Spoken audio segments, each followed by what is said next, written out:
Selamat tengah malam, selamat datang kembali di podcast lewat tengah malam. Wow, excited banget buat teman tengah malam karena ngelihat reviewnya, terus juga ngelihat perkembangan podcast ini ya, yang ngeplay atau yang memutarkan episode-episode. Ada 6 episode sekarang yang lagi ada di podcast lewat tengah malam. Itu luar biasa banget kalau ngelihat grafiknya. Thank you banget buat semuanya yang sudah nge-follow juga, yang belum follow. Yang temen-temennya belum pada tahu kalau ada podcast lewat tengah malam, kasih tahu ya, biar pada rame semua mendengarkan episode-episode lainnya bakal bermunculan. Nah, kali ini bakal beda dari episode sebelumnya. Buat kamu yang sudah mendengarkan episode 1 sampai episode 6, sekarang saatnya untuk kita masuk di episode 7, yang kali ini judulnya Ekspedisi Malam Jumat Kliwon. Episode kali ini ceritanya sambil dari tweetnya Mr. Simple. Pasti udah pada tahu Mr. Simple yang tweetnya tuh viral banget, KKN di Desa Penari. Nah, kali ini juga masih dari tweetnya Mr. Simple yang judulnya Ekspedisi Malam Jumat Kliwon, jadi episode ke-7.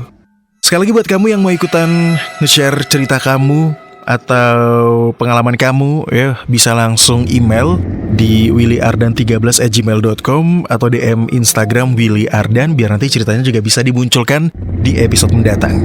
Buat teman tengah malam, langsung aja kita ke cerita Ekspedisi Malam Jumat Kliwon.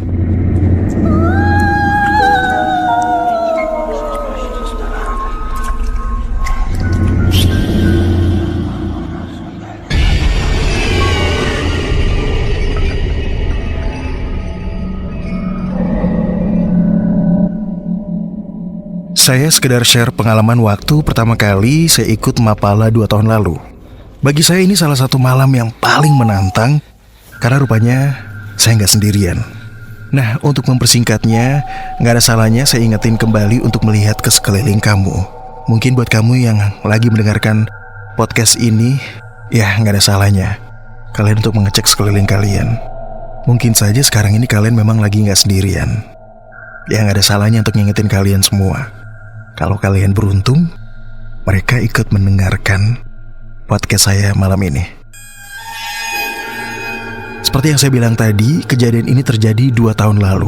Waktu saya ikut kegiatan kampus yang bergabung dalam tim ekspedisi ke salah satu gunung yang kurang dikenal. Kegiatannya sendiri bertujuan untuk menyambut mahasiswa baru yang bergabung di organisasi Mapala kampus. Singkatnya, saya adalah salah satu dari orang yang ikut. Well, siapa yang gak suka dengan gunung dan juga alamnya. Jadi saya sudah senang banget pada saat dilibatkan di kegiatan ini. Tapi rasa senang saya harus saya pikir ulang ketika jadwal keberangkatan rombongan ini adalah tepat malam Jumat Kliwon. Saya sempat protes ke panitia. Kenapa sih harus malam Jumat Kliwon? Kayak gak ada malam-malam lainnya? Dan dengan enteng mereka cuma bilang, "Lah, kamu kan sering naik gunung. Mau naik hari apa juga sama aja kan? Lihatnya juga pohon lagi. Salah satu dari pengurus memang kenal baik dengan saya, dan dia tahu hobi saya naik gunung. Tapi saya pikir ini bukan ide yang baik sih. Pemilihan waktunya yang gak tepat. Tapi ya sudahlah. Akhirnya saya nurut juga apa kata mereka sebagai pengawas dalam perjalanan ini. Gunung yang saya maksud, maaf saya gak bisa menyebutkan, tapi saya bisa kasih tahu gambarannya sama kalian tentang gunung ini, yang sebenarnya cukup dikenal di Jawa Timur, namun kurang begitu populer untuk digunakan sebagai jalur pendakian. Karena gunung ini lebih sering digunakan untuk camping atau sekedar jurit malam untuk sekolah atau kampus. Jalurnya yang mudah ditempuh dengan mobil, sekaligus jalur yang paling penting menghubungkan kota saya dengan salah satu kota wisata di Jawa Timur. Oke, kita lanjut. Kami berangkat bersama rombongan jam 2 sore. Kendaraan yang kami gunakan adalah bis yang sudah kita sewa, karena cukup banyak yang ikut. Di tengah perjalanan, para pengawas menjelaskan apa saja kegiatan kita di sana nanti. Karena tujuannya sendiri hanya pengenalan pada anak-anak baru yang baru saja gabung di Mapala. Saya nggak begitu antusias sih dengernya. Namun semua berubah ketika mereka bilang, "Nanti kita ada games di sana guys." Wah, di tengah perjalanan saya bisa lihat banyak anak-anak dari fakultas yang berbeda-beda. Sialnya, yang dari fakultas desain itu cuma saya sama teman satunya. Itu pun dia adalah salah satu pengawas yang akan bertugas. Akhirnya saya cuma duduk diem di kursi paling belakang. Hari sudah menunjukkan jam 5 sore. Kami pun sampai di tanah lapang yang ditulis sebagai base camp dengan logo Mapala kami. Di sana cuma ada rumah gazebo yang gak terlalu besar sih. Rupanya ini bukanlah tujuan kita malam ini. karena tujuan kita akan masuk jauh ke dalam hutan. Saya akhirnya cuma geleng-geleng kepala. Maksud saya, loh ini jam 5 sore loh. Sebentar lagi hari udah mulai petang, mau maghrib. Terus kita paksain diri masuk hutan. Gak masuk akal sama sekali. Tapi akhirnya kami setuju semua. Saya bisa lihat gak ada yang keberatan sama sekali. Ya mungkin bisa jadi ini adalah pengalaman pertama mereka di gunung. Dan mereka gak tahu apa yang tinggal di tempat seperti ini. Akhirnya pembagian kelompok pun dimulai dengan masing-masing anggota per kelompok diisi oleh 4 orang.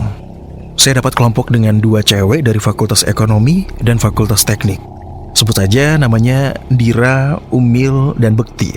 Ya saya sih gak keberatan sama sekali. Siapapun kelompoknya, toh ini cuma kegiatan mapala. Biasa aja sih, pasti cuma jalan-jalan nikmati malam. Tapi rupanya Dira lebih sering curi pandang ke arah saya. Sampai dia akhirnya bilang waktu kita cuma berdua, "Masnya bisa lihat ya." Saya yang dengar itu cuma ngerespon dengan bingung. "Lihat apa sih mbak?" Tapi dia gak ngelanjutin. Dia pergi begitu saja. Tepat setelah sholat isya, kami bersiap masuk ke hutan dengan jalur yang sudah ditandai. Di sini semuanya dimulai. Kelompok saya jadi kelompok ketiga yang berangkat, di mana masih ada 2 kelompok lain di belakang kami. Sepanjang perjalanan, saya cuma bisa lihat pohon pinus dan semak belukar. Berbekal senter, saya jalan paling belakang. Di depan ada Bekti yang suka jalan plus lihat tanda. Ketika kami semakin menanjak, saya bisa lihat beberapa kali Dira ngelirik ke arah saya. Seolah-olah ada yang mau dia bicarain. Saya pun jadi gak nyaman. Dia lihat seolah-olah saya bawa sesuatu.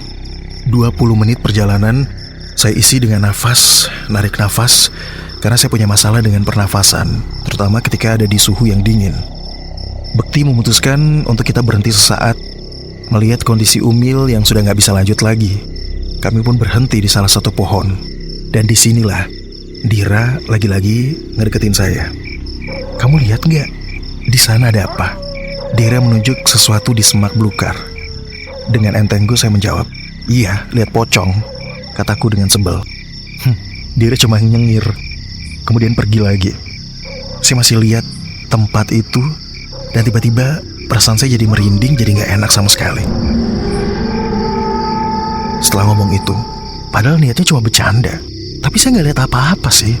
Semenjak kejadian itu, selama perjalanan saya merasa ada yang ngikutin di belakang. Leher belakang saya jadi lebih dingin atau semakin berat. Sampailah kita di tempat kumpul, yaitu di sebuah lahan kosong, seperti lapangan. Dan saya bisa melihat banyak orang yang mulai mendirikan tenda. Perjalanannya sendiri memakan waktu cukup lama, 50 menit. Anehnya 2 kelompok yang seharusnya di belakang saya, itu malah sudah sampai duluan. "Bangsat, lu kemana aja bro?" kata Kolis, teman saya yang sefakultas, nyamperin saya sambil marah-marah. Maksudnya, saya gak bingung sih saat itu. Saya bisa lihat banyak pengawas yang menatap ke arah saya. Akhirnya Kolis bawa saya menjauh dari lokasi. Jalan 15 menit dari base camp aja, kamu itu hampir 1 jam tahu gak sih? Kita semua di sini udah pada panik. "Lah, saya kan lewat jalan yang kamu kasih tanda," kata saya membela. "Iya, tapi hampir 1 jam. Kamu muterin gunung apa gimana sih?" "Nyasar." Dira ngedeketin saya dan Kolis. Kemudian dia bilang, "Sorry kak, saya tadi capek banget, jadi jalannya berhenti-berhenti biar bisa istirahat." Rupanya si Dira ngebohong untuk membela saya. "Ya sudahlah, sana diriin tenda buat kelompok kamu. Habis ini ada game malam." Kolis pun balik pergi ke tenda pengawas. Sebelum saya tanya, Dira seolah-olah tahu dan dia langsung jawab, "Mereka emang suka mas gangguin orang kayak kita. Jadi kayak dibuat nyasar gitu, dibuat putar-putar." Kalimat itu spontan bikin saya makin gak enak. Saya dan Bekti mulai mendirikan 2 tenda.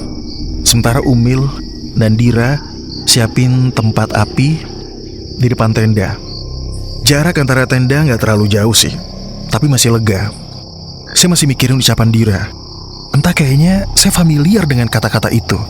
Setelah semuanya beres, Holis manggil saya.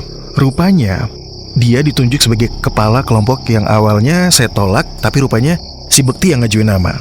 Game malam sendiri adalah game di mana kita akan ngambilin sampah di beberapa titik. Tujuannya sendiri untuk menghargai alam dengan membersihkan sampah-sampah yang ada di sekitar lapangan atau daerah situ. Rupanya saya baru tahu, lapangan ini adalah lapangan yang biasa digunain buat off-road, seperti gunung, tapi karena malam jadi saya nggak lihat jelas lokasinya. Kalau ini tempat off-road, Artinya titik ini gak begitu jauh dong dari jalan utama. Kembali lagi saya mikir, kok bisa sampai selama ini kita jalan untuk sampai di lokasi ini?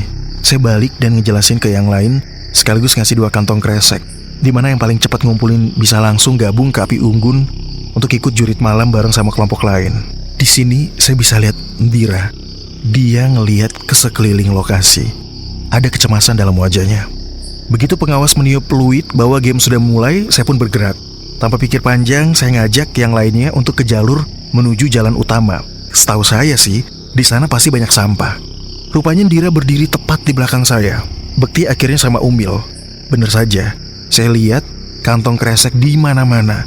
Selagi saya mengutin sampah, Dira akhirnya ngomong, "Pocong, usil ya mas." Saya cuma ngeliatin dia sambil tanya, "Pocong apa sih mbak?" "Lah itu, yang tadi bikin kita muter-muter sampai lama." Saya lirik Bekti dan Umil cukup jauh buat mendengarkan obrolan kami berdua. Akhirnya saya kembali bertanya, "Dir, serius? Kamu bisa lihat begituan ya? Atau cuma bikin takut aja?" Loh, Dira tiba-tiba melihat ke arah saya. Terkesan curiga. "Masnya bisa lihat juga kan?" Saya menjawab, "Gak bisa mbak." "Loh, tapi kok tadi kalau ada pocong yang mas tunjuk?" Akhirnya saya ngelihat dia serius. Saya bilang, "Yang tadi itu bercanda." Dira cuma menggeleng. "Ada berapa pocong di sini?" kata saya akhirnya nyerah. "Gak tahu mas, gak kehitung, 40 mungkin." Saya langsung lemas saat mendengarkan apa kata Dira. Rupanya Dira bisa melihat. "Tapi mas," kata Dira, "mata kamu itu loh, mata kamu tuh bercahaya. Masa kamu gak bisa ngelihat?" Akhirnya saya tahu alasannya. Saya jadi ingat waktu peristiwa saya dibawa ke Banyuwangi. Tapi kemampuan saya sudah dihilangkan. Mata batin saya sudah ditutup. Akhirnya Dira paham saat itu. Dari situ saya mulai tertarik dan kemudian saya bertanya, "Di sini cuma kamu aja yang bisa ngelihat yang gitu?" Dira menggeleng. "Ada 5 yang bisa lihat mas. Selain saya, mas, tapi sekarang jadi 3 orang." Saya coba tanya, "Siapa aja yang bisa melihat gituan?" Tapi Sindira gak mau kasih tahu nama-namanya. "Jadi kalian sama-sama bisa saling tahu ya? Kalau kalian punya kemampuan bisa melihat hal-hal yang tidak kasat mata?" Dira cuma mengangguk kemudian bilang, "Gak semuanya bisa saling tahu mas, tapi yang powernya paling menonjol yang bisa melihat." Karena semakin penasaran akhirnya saya tanya ke Dira, "Ada apa aja di sini?" "Di sini banyak pocongnya mas, tapi ada juga mbak-mbak." "Mbak-mbak apa Dir?" "Itu yang di atas pohon, ada mbak-mbak yang lagi liatin kita." Saya melihat ke atas dan bener aja, leher saya tiba-tiba kaku dengan sendirinya dan merinding. "Jadi mereka yang bikin kita muter-muter?" Dira akhirnya mengangguk. "Iya, mereka." Setelah kantong kami penuh dengan sampah, kami pun balik ke lapangan. Tapi rupanya di lapangan saya ngeliat gelagat yang aneh. Salah satu tenda tampak dipenuhi orang-orang yang berkumpul menguntari. Saya pun ikut melihat ada kejadian apa di situ. Rupanya salah satu pengawas cewek dipegangi oleh pengawas lain. Matanya melotot, melihat semua orang yang ada di sini. Saya ngelirik ke arah Dira. Kemudian saya ngomong pelan, "Dira, kamu bilang ada 5 orang termasuk saya. Seharusnya jadi 4 kan? Kok kamu bisa ngomong jadi 3 orang?" Dira akhirnya ngomong, "Iya, tapi yang satu lagi sudah dirasuki." Saya kaget. Dengan jarak sejauh ini, Dira bisa mengetahui orang kemasukan atau kerasukan. Bisa dibilang keadaan waktu itu udah gak terkendali. Hampir semua pengawas sibuk buat nahan cewek yang saya tahu lighting saya, tapi dari fakultas yang berbeda. Lebih tepatnya fakultas ekonomi. Saya ingat, dia juga dulu yang jadi pengawas waktu ospek. Tapi yang buat saya bingung, badan cewek sekecil itu bisa buat 5 cowok nahan bareng-bareng. Kemudian, sebegitu gak terkendalinya keadaan waktu itu. Akhirnya saya inisiatif buat bantu di situ. Waktu pegang tangannya, saya kaget. Badannya dingin banget. Gak cuma itu, tatapan cewek itu ngeliatin saya seolah-olah saya ini yang dia cari. Bahkan dia nyengir dan bikin saya makin merinding. Dira mendekat ke arah saya. "Mas, saya lupa, hari ini Jumat Kliwon, ya kan?" "Lah, bukannya kamu udah tahu kita kesini pas Jumat Kliwon?" Wajah Dira kayak nyembunyiin sesuatu. Kemudian dia berkata, "Aduh, ini tempat rame banget mas, udah kayak pasar." Saya dengar itu langsung tahu. Tiba-tiba cewek yang kerasukan itu mulai tertawa seram. Ketawanya sampai Aduh, gak tahu harus bereaksi gimana. Sementara pengawas yang lain mulai membaca ayat-ayat suci sambil disiram air. Saya cuma ngebatin, lah, di sini gak ada penanggung jawabnya atau gimana? Setelah ketawa, tahu-tahu dia berubah. Dia nangis, kencang banget suaranya. Dan terakhir dia menggeram, mirip suara macan. Akhirnya setelah gantian pegangin Dan gak bisa apa-apa, kami sepakat buat angkat dia. Sementara satu orang mulai cari pertolongan. Di sini Dira masih ngeliatin sekeliling. Sementara anak-anak yang lain disuruh buat tetap kumpul dan jangan ada yang melamun. Saya mendekatin Dira. Ada apa, Dira? Mas, kamu gak ngerasa? Atau gimana? Kata Dira. Maksudnya? Mereka ngincar kita, kata Dira. Kita gimana maksudnya? Tuh tadi lihat gak sih? Mata tuh makhluk ngeliatin kamu sambil nyengir. Dira akhirnya nunjuk tanah lapang di sekeliling. Di sini itu udah kayak pasar, udah rame banget. Saya gak pernah lihat sebanyak ini dedemit kumpul jadi satu. Terus gimana? Dira ngeliatin cewek itu yang juga ngeliatin ke arah kami. Kamu tahu berapa yang masuk ke tubuh cewek itu? Berapa dedemit yang nempel di cewek itu? 14. Akhirnya saya tahu apa yang terjadi. Dan saya pun bertanya, sekarang kamu kasih tahu, siapa selain saya dan kamu dan itu cewek yang bisa melihat beginian? Dira kemudian memegang tanganku dan mengajak ke arah anak-anak yang lagi ngumpul. Kemudian dia menunjuk ke cowok yang duduk di sudut. Cowok yang itu, dia juga punya kemampuan kayak kita. Saya pun mendekati mas itu yang posisinya dia duduk di ujung. Hanya saja kayaknya dia diem, anteng, seolah-olah gak panik sendiri. Dira nahan saya. Jangan, dia jahat, kata Dira.